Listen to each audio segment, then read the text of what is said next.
Rarity. Okay, alright. So, let's get rid of the seating chart off the board here. I'm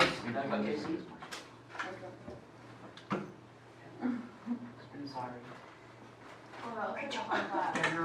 It's a hand. Did you dye your hair? There's no way. It's terrible. Westbrook better. Looks like cherry. Okay. Alright, so let's start with the AA postulate. This is something we had the very first section of chapter 8. I want to review it because it'll actually explain how this is going to work today. Okay? The AA postulate was a postulate from chapter 7. It was numbered 7.1, and the only thing we needed this for on this first section was to talk about the word similarity, how things are similar. What this basically explains that if two angles of one triangle match two angles of another triangle, then the triangles are quote-unquote similar to each other. Similar. And I want to talk about what the word similar means. So let's say I give you two pictures here. So here's a triangle, and let's say this has a 30 and a 70, and let's call this ABC. These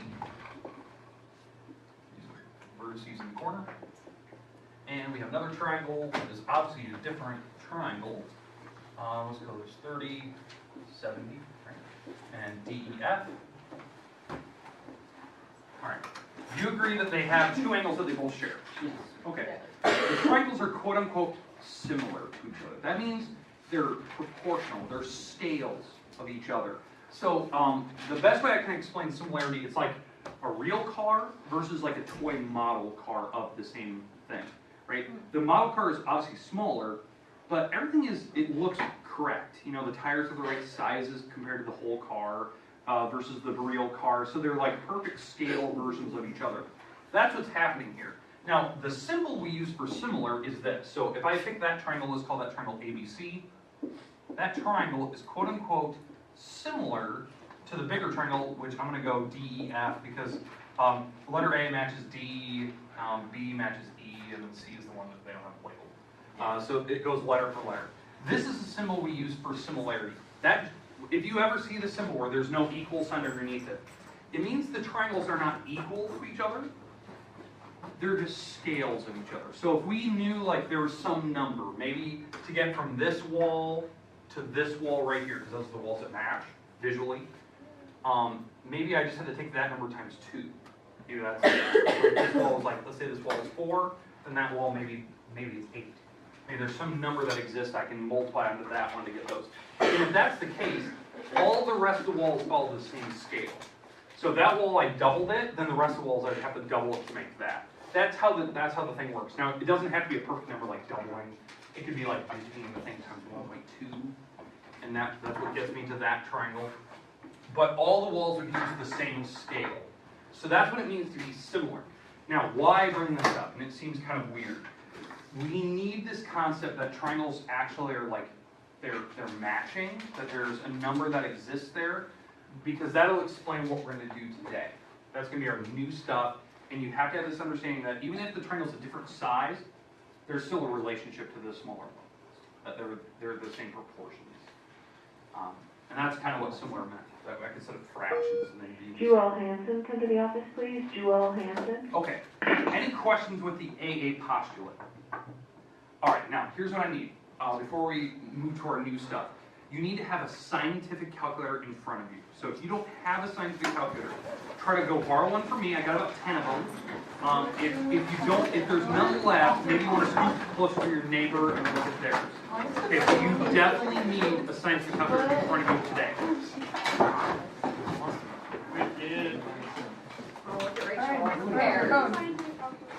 Scientific calculator is a calculator that has more than just the plus, subtract, add. That's fine. It's got to have a range of different buttons. Alright. Now, alright, so hey, here's what I need. I know this is going to seem weird. I'd like you to hold up your calculator just so I can get a glance of the room to see what type you have. Okay, Meg, when I explain how to do certain things today, your calculator will be a little bit different, so I'll explain that. Same with yours, Bailey, you do the same. And yours is going to be the same as those when I explain it. Everyone else is basically the same, even though I know yours is different, it basically works the same as everyone else. It's the same. It'll work the same as everyone else's. Is there any other weird calculators in here other than those? They're all working fine. It's just, I didn't know. Okay. All right. Now, here's the thing. Especially on like test day, quiz day, you have to know how to use the calculators in front of you. On test or quiz day, I will not teach you how to use the calculator. So let's say you forget yours. I won't explain how to use mine. That's something that you need to learn as we go. Like if you're not sure, those are the questions you ask in class, when we're working. Because this stuff can be easy, but you definitely need to know how the calculator works. The goal today is to talk about a new topic, which I don't know if you've ever seen before. It's called the trig function. It is a huge concept in math. It's not as big as like the Pythagorean theorem, but it goes really well with it. That's why I always kind of mix these two together. Basically, what we're going to need this for is we're going to talk about the uses for this. That's going to be kind of the goal today, to introduce it, to talk about uses. But also, how do you use a calculator so that it makes your life a little bit easier and it's better to understand. And so today is really the first goal is really using technology to make our lives a little bit easier. So that's what we're going to talk about today. The goal is just introduction. So don't get like in a panic if you're like, I'm not quite comfortable with this yet. We're going to continue the next couple days with this. So hopefully you'll get better and better as we go. All right, but let's introduce the first one.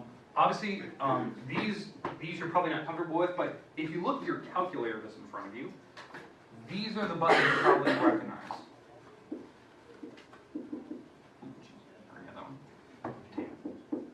Okay, does everyone see those buttons on their calculator?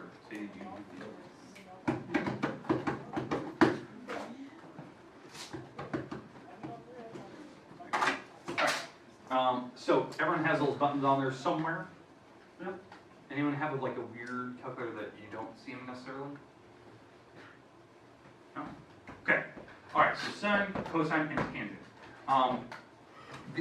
This is the weird thing. These are the actual terms. They just abbreviate them so it fits on the calculator. So it's pronounced sine, cosine, and tangent. That's the correct terms for those. So you'll see me use that. This is rarity. Like most of the times, you'll never see the words spelled out in their entirety. Usually, you always see the abbreviated versions of it. The goal today is to introduce what these are, how do you use them, and how can we use the calculator to calculate them. Like, what is your calculator doing behind the scenes? So, how is it doing something? So, let's talk about the first one. Let's talk about sine today. This will be kind of our first day of this. Tomorrow, we'll continue with like cosine, and we'll go on from there. So, the sine function. It is a function of math. It does help you find certain values. It is an equation of some sort. But I do want to explain how it works, okay? So here's the sine function. It's normally like how this works on sine, you have to put some angle behind it. So that's what your calculator does. So here's what I like you to do right now. I like you to hit the little sine button. Now, again, for those from Meg, Bailey, Abby, you guys are a little bit different, so I'll explain yours here in a second. For everyone else, hit the little sine button, so this should show up on your screen, and then type in the number like 30, okay? And just wait there, don't do anything from there. So just type in sine 30. Now, before we hit enter or equals or anything like that, look at your screen. Does it have a little like D on the screen or a DEG somewhere on the screen? Anyone have anything else written there other than DEG or a D? Should be like degree. I get rid of this up under what will be mine. What will be mine? D. I have or a D. DRG on the top of mine, but the D is highlighted. D is highlighted, okay. Anyone else have a different? No? Okay, can you see that? Yeah, DEG. So that's at the bottom of the screen. Yeah. Anyone else have something different? Did anyone not have like the letters on the screen? Because I don't know about these other ones. Mine always says it. Okay, that's good. All right. Most calculators do. There's some calculators like the bigger ones like this. They don't. They have it like hidden in a menu and you have to like dig through it. All right. Now, if you hit equals, after you do that, you hit the equal sign, it should tell you something like 0.5 on your screen. The goal today is to understand what is that? Like, what is that number? What is it coming up with? What this is doing, like when you type in sine of 30, this number is pre-programmed in your calculator because your calculator is programmed to know the sides of your triangles, especially right triangles. It actually, what it calculated, just so you know, when you do the sine of an angle, it calculates the opposite wall of a triangle compared to your angle, and I'll explain that here in a second, and it divides it by the hypotenuse number. And what it displays on the screen is the number when you divide those two things. Now, obviously, let's take a look at a picture so you know what opposite means in hypotenuse. And then I'll explain how did it come up with 30 for yours. How does it know that? Or it displayed 0.5, I should say. So here's your triangle. So it's got to be for right triangle. These work for right triangles, by the way. And my angle's in here, so we use 30 degrees, right? So, and it didn't matter where you put 30, it just, I know there's a right angle there, but we have 30. And what it did is it took the opposite wall, which is this wall. The opposite wall is the wall across from the angles. It's on the opposite side of the picture. So it took the opposite wall, it actually knows how big that wall is, and it divided by the hypotenuse wall. Hypotenuse. And it automatically came up with the number of 0.5. It knew what those numbers were, and that's the part that most people like can't wrap their head around. Like, how does it know the walls? I didn't even know this in the first place. It didn't even know that it pertains to a triangle. But how does it know what the triangle is? Like, I didn't draw. I just have one angle, because all right triangles are scales of each other. It didn't matter if this triangle is really big or really small. As long as you know the angle, the walls are set. And so what it knew is that it didn't matter if this wall was 10 and the hypotenuse is 20. When you divide those, you get 0.5. Or it was some scale version of this. Maybe this wall was 40 and this wall was 80. The numbers always work to make 0.5 when you divide them. It's just, that's how it's pre-programmed. That's how the triangle works. It's automatically set. That's just how the 30-degree angle works. Every triangle has its own set of numbers. So you didn't have to use 30. You could have used some random numbers, and they'll have their own fraction. It knows they're pre-programmed in there. And most people look at it and go, okay, what did he do? Who cares about that? This has huge implications, though, like huge uses. Especially for like construction and building and there's a range of other topics. Because now that I know that the calculator has these numbers pre-programmed into it, we can use that fact and actually solve for missing walls with any triangle as long as we know an angle in there. So like for instance, if I was given the opposite wall, so somebody just make up a number. 55. 15, okay, I heard 15, we'll use, what was the other number? 7. 7.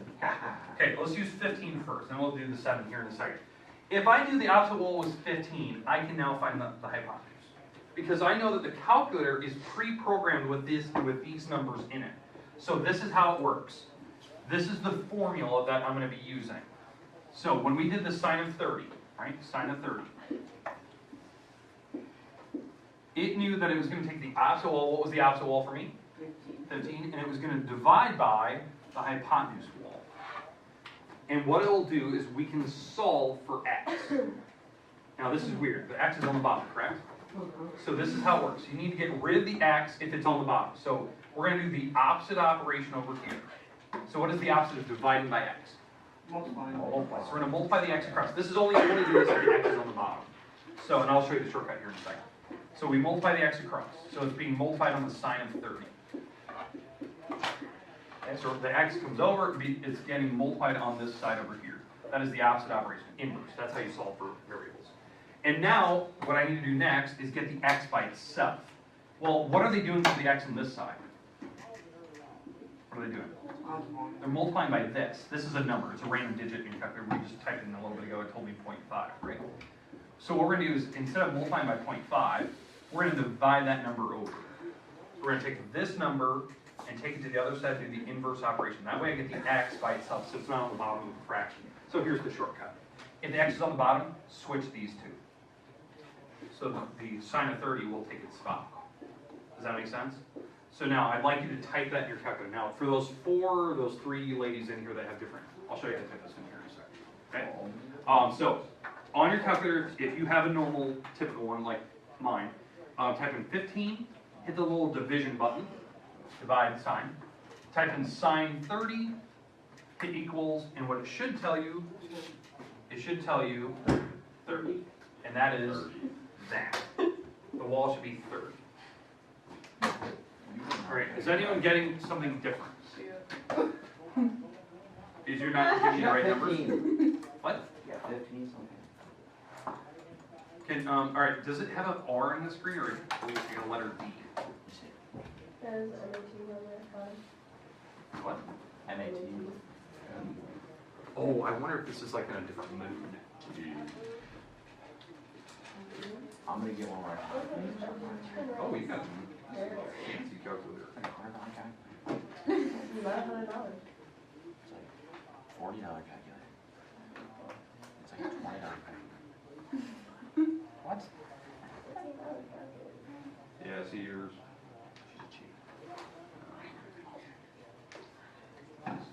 There you go. See, yeah, see, this is I thought this would look like the other ones, but it's not.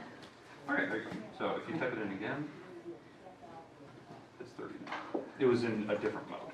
So it wasn't giving you angles. It wasn't knowing that you're typing angles. Okay. All right. So if you type this in correctly, now for the other females in here, what you need to do on your calculator, so like Megan, Abby, and Bailey, you guys need to figure out this number first. So on your calculators, you have to type in the 30, then hit the sign button, and that will give you the 0.5 number. And then once you know that number, that's what you're going to divide by. So you guys have to do a little bit more work than some of the others, because the others are called a menu-driven calculator. They can type in everything they see. You guys can't. So you guys have to figure out what this number is first, then take 15 divided by the 0.5. So you have to type it in by hand. 0.30.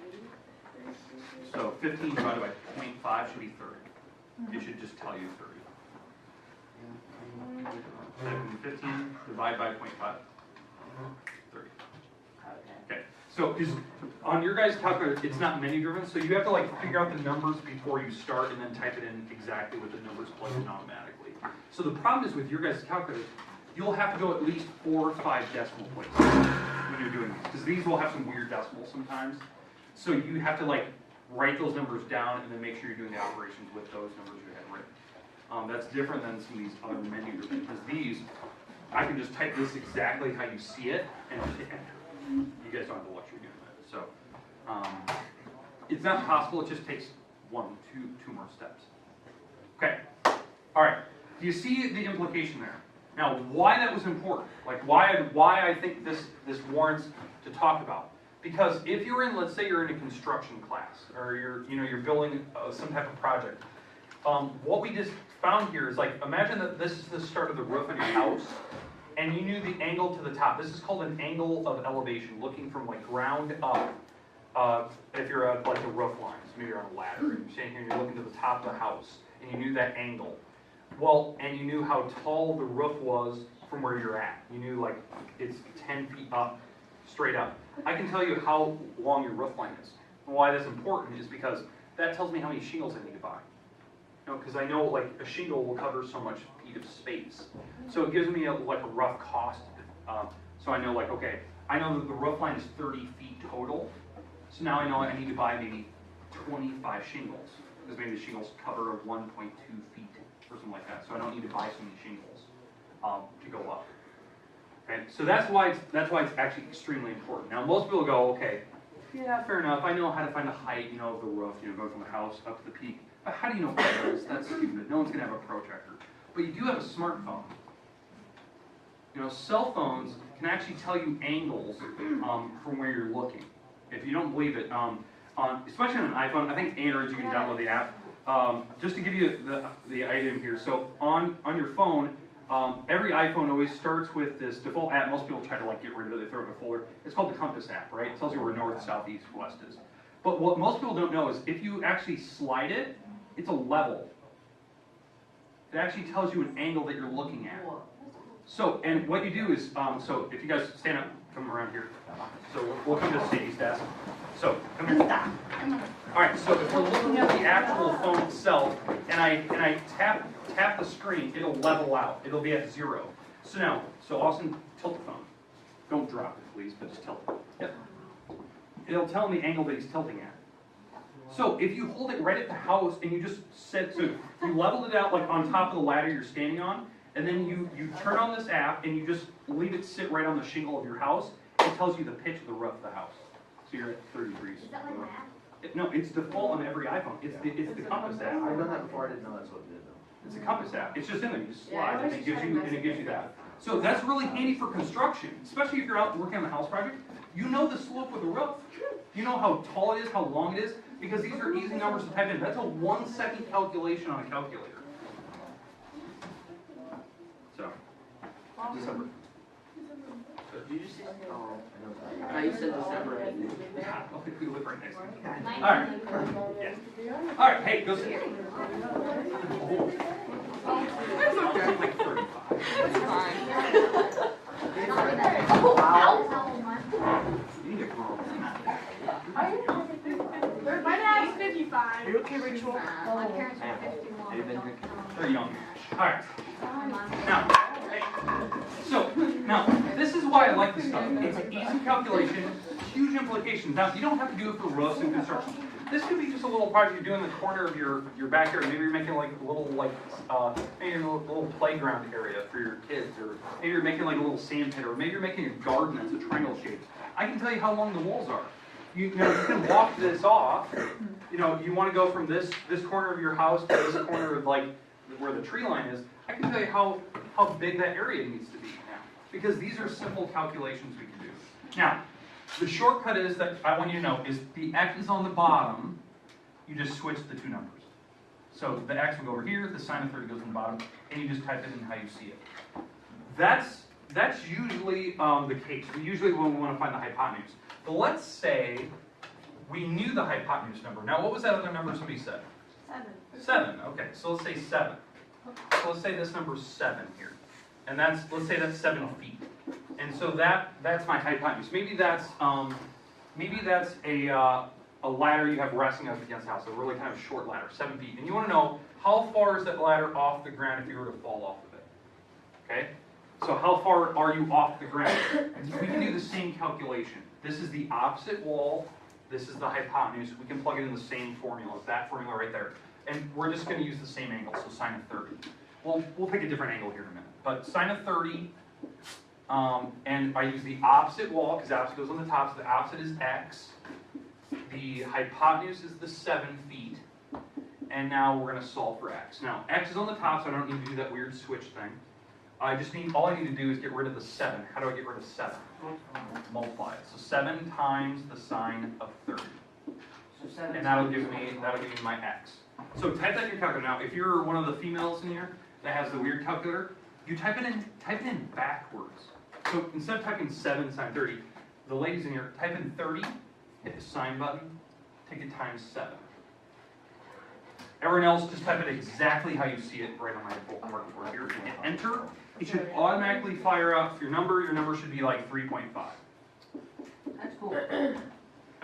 Not bad, right? So that's how far off the ground you are. You're 3.5 feet off the ground.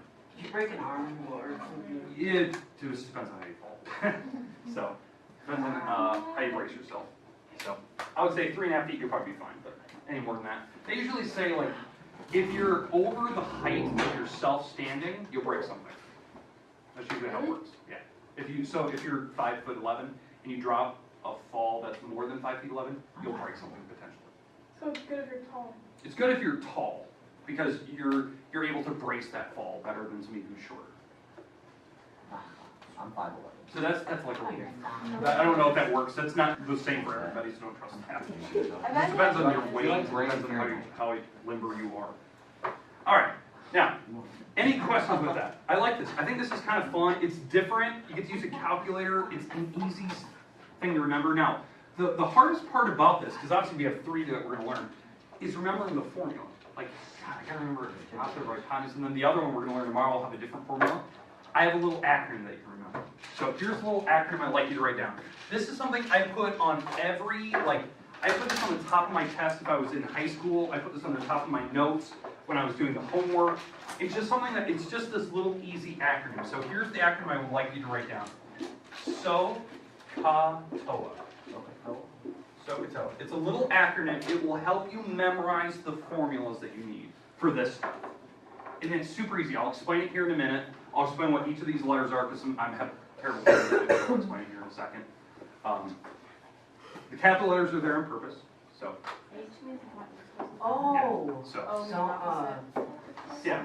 so, all right, we're just dealing with the first one today. I can already hear you. Yes, you're right? So the first one, this letter S, it's capitalized. That's the trig function we're dealing with. We're dealing with sine. An angle always goes after it. And I'm going to use theta. That's a variable for an angle. It's a Greek letter. We use Greek letters for angles. So sine of some angle equals, and now the letters behind it, this is an O. This is an O, sorry. Yeah, this is O, that's opposite. And the hypotenuse, the third letter, goes on the bottom, hypotenuse. So C. And we'll get to those tomorrow. So we'll look at, like, the second trig function is cosine. I have it written over there. That has its own formula.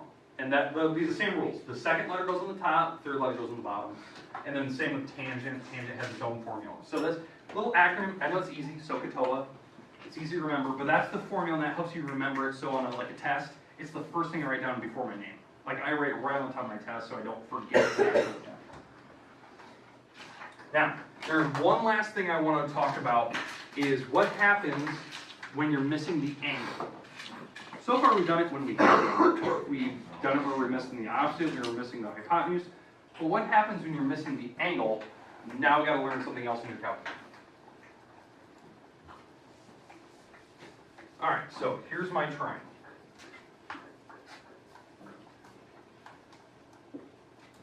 Alright, so we're going to be missing an angle. It'll be some random angle. Somebody give me a wall, please. 15. 15. Okay, so 15. Let's say that's feet. And somebody give me another random number. It has to be bigger than 15, please. 20? 20 feet. Alright, let's do 20 feet. Alright, what we're going to try to do is find this angle right here. The angle for my triangle. So let's say, this is a 30-foot or 20-foot ladder. It's being braced up against a wall. The wall is 15 feet tall, and we're right to the top of the wall. I want to know, what is the angle you're putting the ladder at? Again, if you had a cell phone, you could just press the phone right on the ladder. It would tell you the angle that you're at. But if you didn't, and you want to kind of know, the calculator or your cell phone, if you didn't have that app, would actually do it by just doing this trig function. So how this works, this wall is called what again? That's called the opposite wall. Okay. This wall is called the hypotenuse. Alright, so now, we're going to learn a new button on your calculator. So we're going to set up my trig function. So now, obviously, by looking at the letters that I have here, opposite and hypotenuse, I'm using this formula. So we're doing sine of whatever this angle is. This is the thing we don't know the angle. My opposite is 15, the hypotenuse is 20, and I put them in those spots because that's what my formula says. Now, the labels are feet, right? Well, if you've taken a chemistry class or a physics class, what you'll learn in those classes is that when the labels on the top and bottom are the same label, like that, they cancel each other out. So the labels actually delete each other. So this thing doesn't have a label anymore, and that's what makes it an angle. And now, to solve this is where we're going to learn a new button on your calculator. We are going to do the inverse of sine. Okay, so we're going to take sine to the other side, that way we get theta by itself, the angle. And when you take sine to the other side, because we have to do the inverse operation so we get the variable by itself, this is the button we're seeking on your calculator. It's sine with a little -1. Every calculator has it. The problem is I don't know where it's at. So if you're on mine, it's right above the sine button. Okay, now to get there, this is the tricky part. So can I borrow this? So when you're on a calculator, especially in mine, it's right above the sine button. So to get there, you have to hit the little, I call it the shift button, but it's the second, it's the one in like light blue or purplish color. And then you hit the sine button, and it should display on your screen sine -1. So try to get that on your screen. If you don't have it, I know the 3 lays in here. Yours is a little bit I have a different, question. so I'll explain. I accidentally put like 2 little zeros at the top. And then it got on. It's scientific mode. I guess it works because I put the edge. Yeah. can do that. I don't know. Middle letters. Honestly, I got I know. Just print them. You can do that. That's not even. What are we supposed to be I was just doing like- right now? Uh, That's just my average tax. What's the number we're supposed to